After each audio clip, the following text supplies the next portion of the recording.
नमस्कार दोस्तों, आपका स्वागत है बिग फैट इंडियन में। तो आज के इस वीडियो में हम देखने वाले हैं टॉप 3 ईएलएसएस म्यूचुअल फंड्स। तो ईएलएसएस म्यूचुअल फंड्स आपका पैसा 3 साल के लिए ब्लॉक रखते हैं और ये आपको 80 के अंडर 1.5 लाख तक की लिमिट में पैसा सेव करने के लिए मदद करते हैं। तो हम पहले म्यूचुअल फंड की तरफ बढ़ते हैं। तो पहला म्यूचुअल फंड है axis long term equity direct plan growth. तो इसने 3 साल, क्योंकि हमारा पैसा ब्लॉक रहने वाला है तो हम 3 साल के ऊपर डायरेक्टली जंप करते हैं। तो 3 साल में इसने 13.30% रिटर्न बना के दिए हैं। और नॉर्मल मार्केट में अगर आप स्टॉक मार्केट में इन्वेस्ट करते हैं तो आप 12% रिटर्न को अच्छा मानते हैं, जबकि इस फंड ने 13.30% रिटर्न कमा के दिया है। तो ये फंड बहुत ही अच्छा परफॉर्म कर रहा है। साथ ही साथ में इक्विटीज़ में इन्वेस्ट कर रहे हैं तो रिस्क तो वेरी हाई रहेगा ही। और इसका एक्सपेंस रेशो मिनिमम है, उतना भी ज़्यादा नहीं है और उतना भी कम नहीं है, बट ठीक ठाक है। और अगर आप इसका फंड रिटर्न देखें तो इसने रिटर्न भी बहुत अच्छे दिए। 3 साल में 13.3, 5 साल में 16.3, और जब से ये शुरू हुआ है तब से 20.4% रिटर्न। तो इसकी ranks as per year within category 3 साल में 5th रैंक पे है और 5 साल में 10वीं रैंक पे है। और अगर आप इनके होल्डिंग्स में जाएंगे तो होल्डिंग्स में अगर आप देख पाएंगे तो आपको इनमें लार्ज कैप कंपनीज मिलेंगी, Bajaj finance, TCS, D Mart जिसको एवेन्यू सुपर मार्ट भी बोलते हैं, Kotak Mahindra bank and HDFC bank and नौकरी.com और Zomato, what you call it as Info Edge और एचडीएफसी। तो इन सब स्टॉक्स में इन्होंने इन्वेस्ट कर रखा है। तो ये सब लार्ज कैप कंपनीज है तो आपका रिस्क भी मिनिमम हो जाता है थोड़ा।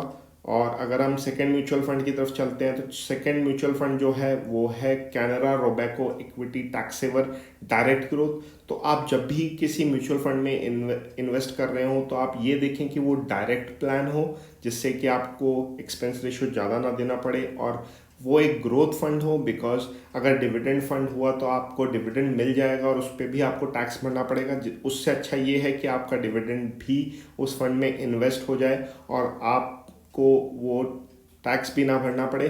तो इस हिसाब से अगर देखा जाए तो Canara Robeco equity tax saver direct growth ने 1 साल में 62.89% रिटर्न बना के दिए, जो कि स्टॉक मार्केट क्रैश और वापस रिकवर होने की वजह से 62.89 दिखा रहा है। बट अगर आप इसको 3 साल के लिए अगर पैसा ब्लॉक रहने वाला तो 3 साल पे जाके देखेंगे, तो 3 साल पे जाके देखते हैं तो 16.64, तो 12% से ज़्यादा है, 4.64% ज़्यादा है 12% से। तो बहुत ही अच्छी परफॉर्मेंस है इस फंड की। तो अब हम मूव करते हैं कि एक्सपेंस रेशो कितना है। तो एक्सपेंस रेशो जो कि पिछले वाले म्यूचुअल फंड में 0.74 था तो इसमें 1.06 है।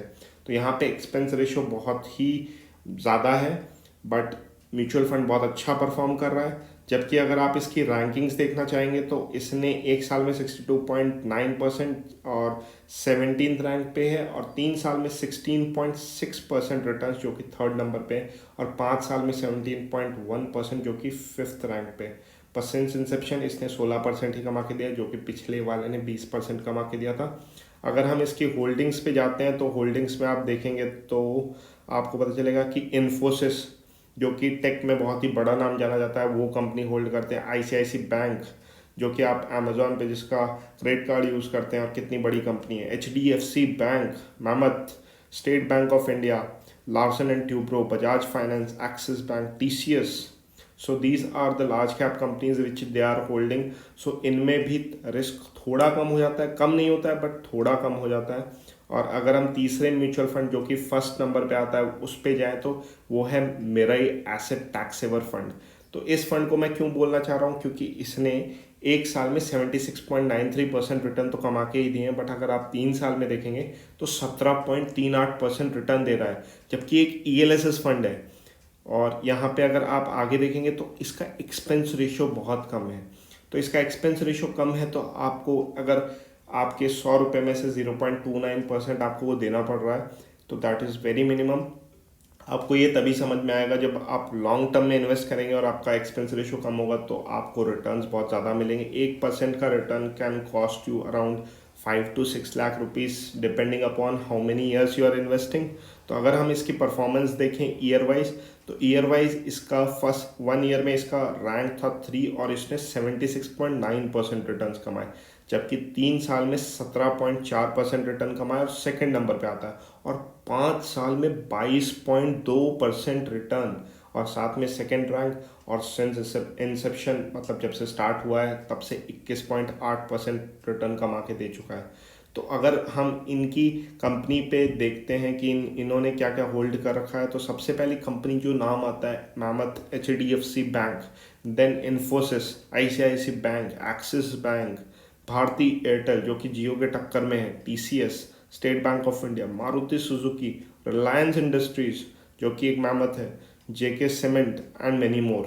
तो इससे ये पता चलता है कि मेरे ऐसे टैक्सेवर फंड सबसे टॉप पे क्यों आता है, और उसके बाद में रोबैको फंड क्यों आता है, और उसके बाद में axis long term equity fund क्यों आता है। तो ये ईयरली वाइज चेंज होते रहते हैं। तो ये 2021 का डेटा है जो कि बहुत ही अच्छा परफॉर्मेंस दे रहा है। 3 साल में तो बहुत ही अच्छी परफॉर्मेंस है। अगर इस परसेंट के आपको रिटर्न मिल रहे हैं तो आपका पैसा जो आप मतलब बचा भी रहे हैं और साथ ही साथ में इन्वेस्ट कर रहे हैं तो बहुत अच्छे रिटर्न्स मिल सकते हैं, और लॉन्ग टर्म में आप इस पैसे को और भी जगह इन्वेस्ट कर सकते हैं। और लास्ट में मैं यही कहना चाहूँगा कि ये कोई डायरेक्ट एडवाइस नहीं है, आप अपनी रिसर्च करें और अपने फाइनेंशियल कंसल्टेंट से भी पूछ लें। और अगर आपको ये वीडियो पसंद आया तो लाइक बटन पे पक्का क्लिक कर देना और साथ में सब्सक्राइब कर देना। Thank you.